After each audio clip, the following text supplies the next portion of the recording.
Diary.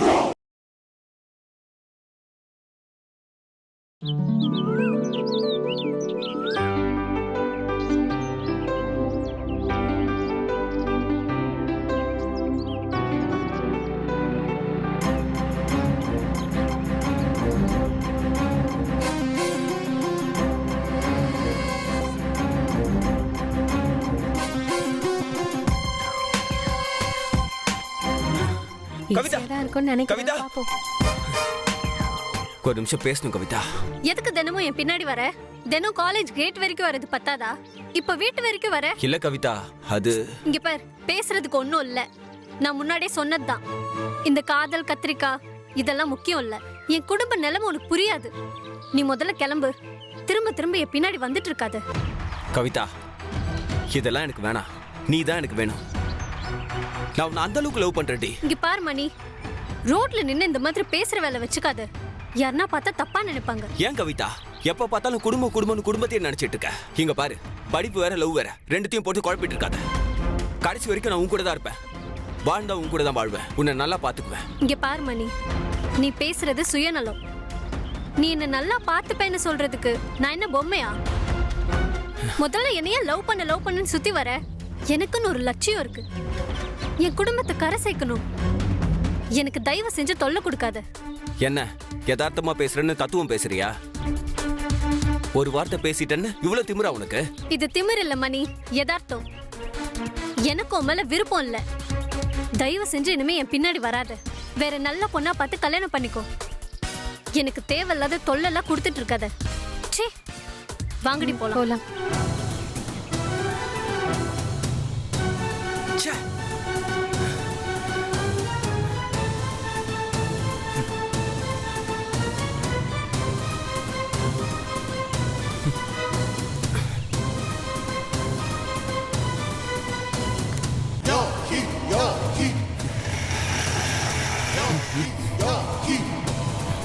நான் போறேன். என்கிட்டயே இவ்வளவு திமிரா பேசுறியா? ஏய், நீ காலேஜ் முடிச்சிட்டு வேலைக்கு போறதுக்குள்ள உன் முகத்துல நான் ஆசிட் அடிச்சு மாத்திரண்டி. அப்ப நீ தானே என்கிட்ட வருவல்ல?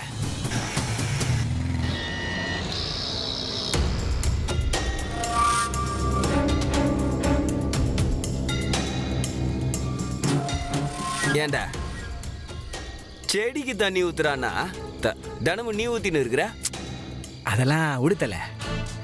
ஏண்டா? ஆமா, இந்த டெய்லி ஒரு பொண்ணு பின்னாடி சுத்தினல்ல, என்னதான் கதை அது? அந்த பொண்ணு உனக்கு ஓகே ஆச்சா இல்லையா? தல, ஏன் தல என்ன ஆச்சா? நானே செம்ம டென்ஷன்ல இருக்கிறேன். இதுல நீ வேற என்ன டென்ஷன் பண்ணினுக்கிற. என்ன தல, என்ன கதைன்னு தானே கேட்டேன். அதுக்கு போய் மேல கை வைக்கிற? அவ என்னை ஏத்துக்க மாட்டாளாம். அவளுக்கு என்னதான் வேணுமா? அந்த பொண்ணு என்ன பார்த்தாலே ஒரு மாதிரி ஏளனமா நடந்துக்கிறா. அவளுக்கு தான் ரொம்ப அழகா இருக்கிறேன்னு திமிரு அவளுக்கு. தல, அந்த பொண்ணு அழகா இருக்கா, அவ ஆடுறா. ஏய், நான் ஒரு உண்மையை சொல்லிட்டா? என்ன நீ பார்க்க ரவுடி மாதிரி இருக்க தல. நீ சுத்துறது ரவுடி மாதிரி தான் சுத்தி நிக்கிற. அவளும் வந்து எதிர்பார்க்கறது சூர்யா, ஆர்யா அந்த மாதிரி பசங்கள. நீ அவளுக்கு சரிப்பட்டு வர மாட்ட. அவன் உன்னை ஏத்துக்கவே மாட்டா தல. தல, திருப்பி மேலைகளை கை வச்சிடாத தல.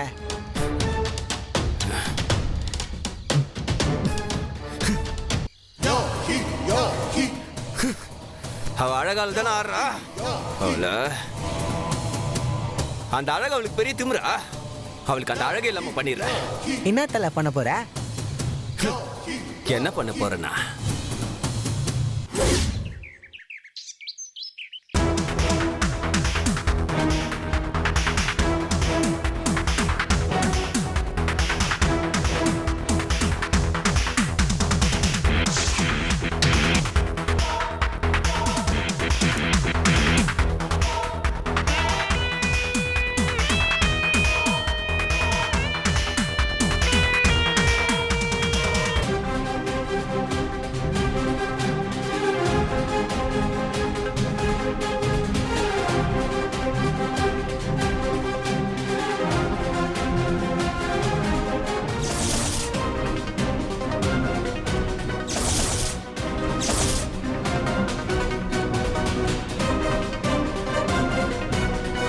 மணி, நீ திருந்தவே மாட்டியா?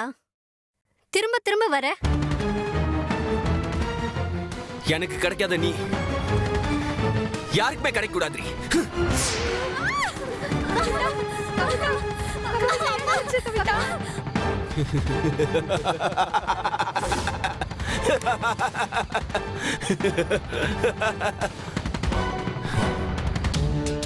இதான் பண்ண போறேன்.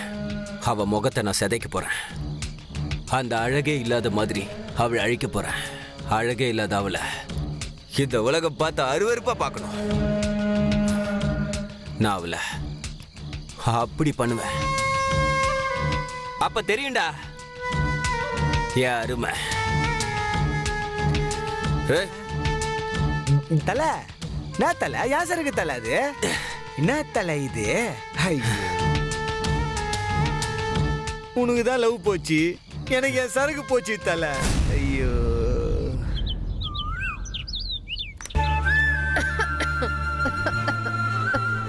அம்மா இப்ப எப்படி இருக்கீங்க?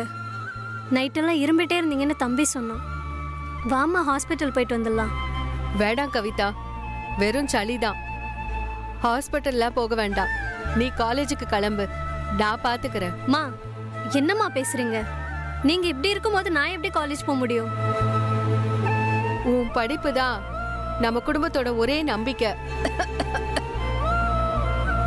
நீ படிச்சு பெரிய அதிகாரியா வரணும். அப்ப நம்ம வறுமெல்லாம் ஓடிடும். அதுதாம்மா எனக்கு மருந்து. சரிம்மா, நான் காலேஜுக்கு கிளம்புறேன். இரு, செலவுக்கு காசு இருக்கா கவிதா? மா வேண்டாம்மா, எனக்கு எதுக்கு காசு? நேத்து கொடுத்த காசே பேலன்ஸ் என் பேக்ல இருக்கு. நீ இந்த காசை வச்சு வாய்க்கு ருசியா ஏதாவது வாங்கி சாப்பிடு. சரி. அம்மா தண்ணி குடிங்க. டேய், நான் காலேஜுக்கு கிளம்புறேன்.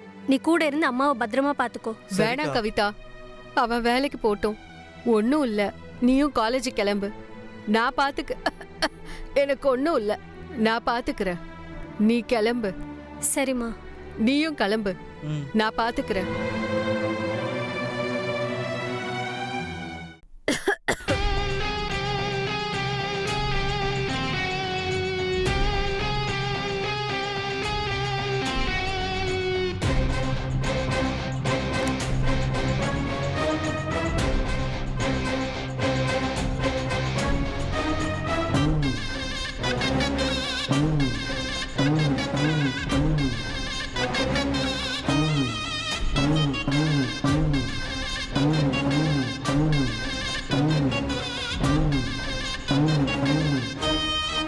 எவ்வளவு திமிரு இருக்கும் அவளுக்கு. என்னை அசிங்கப்படுத்திட்டா.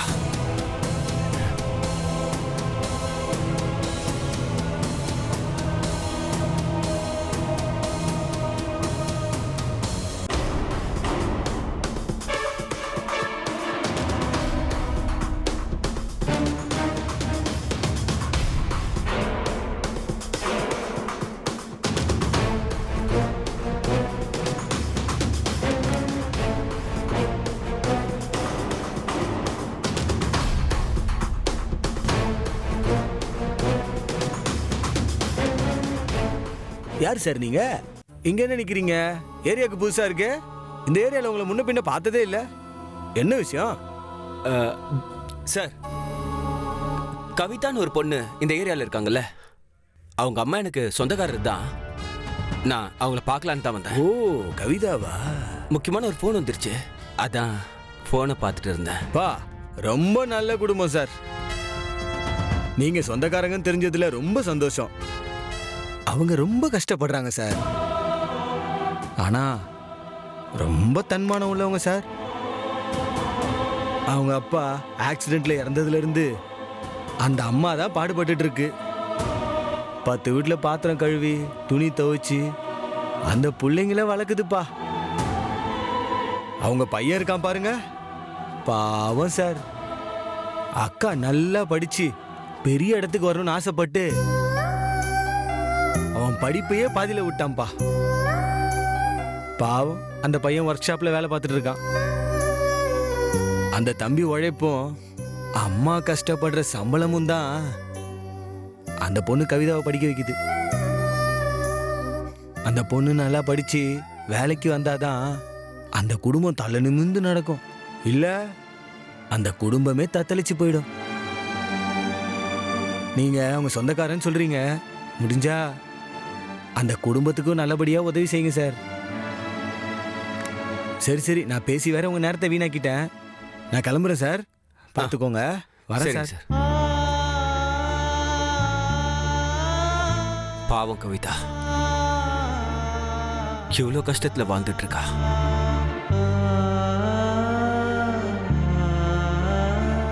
அவளுக்காக அவ தம்பி படிப்பு விட்டு ஒர்க் ஷாப்ல வேலை பார்த்துட்டு இருக்கானாமே. அக்கா முன்னேறணும்னு அவன் கஷ்டப்படுறான். இவ்வளவு பெரிய சுமை அந்த பொண்ணு சுமந்துட்டு இருக்க.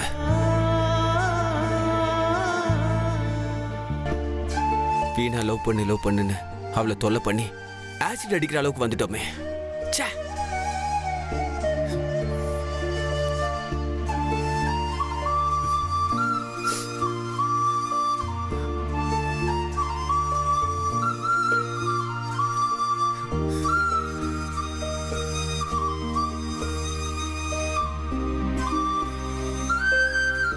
இனிமே அவளை தொல்லை பண்ணக்கூடாது.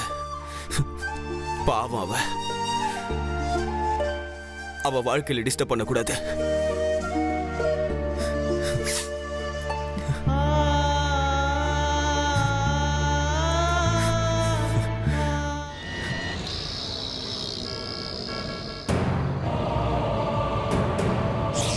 எனக்கு கிடைக்காத நீ யாருக்கும் கிடைக்கூடாது.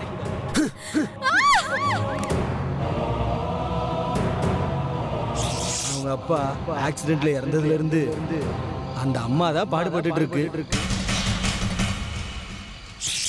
அக்கா நல்லா படிச்சு பெரிய இடத்துக்கு வரணும்னு ஆசைப்பட்டு அவன் படிப்பையே பாதியில விட்டான்பா. அந்த பையன் ஒர்க் ஷாப்ல வேலை பார்த்துட்டு இருக்கான். என்ன துணிச்சல்டா நமக்கு. நாம நேசிச்ச முகத்துல ஆசிட் அடிக்க பார்த்திருக்கோம். அப்படி ஆசிட் அடிச்சிருந்தா அவ குடும்ப நிலைமை என்ன ஆகுது? இத்தனை வருஷமா அந்த குடும்பத்துக்காக அவ பட்ட கஷ்டம்லாம் வீணா போயிருக்கோம். எவ்வளவு பெரிய தப்பு பண்ண பார்த்தோம். ஒரு குருவி கூட கலைக்கிற மாதிரி ஒரு குடும்பத்தையே கலைக்க பார்த்திருக்கோம். என்ன ஜென்மண்டா நீ, கேடு கெட்ட ஜென்மண்டா. நான் வாழவே கூடாது. நான் வாழ்றதே வேஸ்ட். செத்து போறதே மேல. இந்த ஆசிட் அடிச்சுதான் அவ முகத்தை சதைக்க பார்த்தோம். இந்த ஆசிட குடிச்சு நான் செத்து போறேன். அப்பதான் அதோட வேதனையும் வலியும் எனக்கு தெரியும். அதுதான் எனக்கு நான் கொடுக்கிற சரியான தண்டனை. என்னை மன்னிச்சிரு கவிதா, என்னை மன்னிச்சிரு. என் காதல் உண்மையான காதல் இல்லை. அப்படி இருந்திருந்தா நான் உன்னை இந்த நிலைமைக்கு ஆளாக்க பார்த்திருக்க மாட்டேன். இனிமே நான் உன் லைஃப்ல குறுக்கிட மாட்டேன். நான் உயிரோடு இருந்தா குறுக்கிட போறேன். நான் தான் சாவ போறேனே, செத்து போறேன்.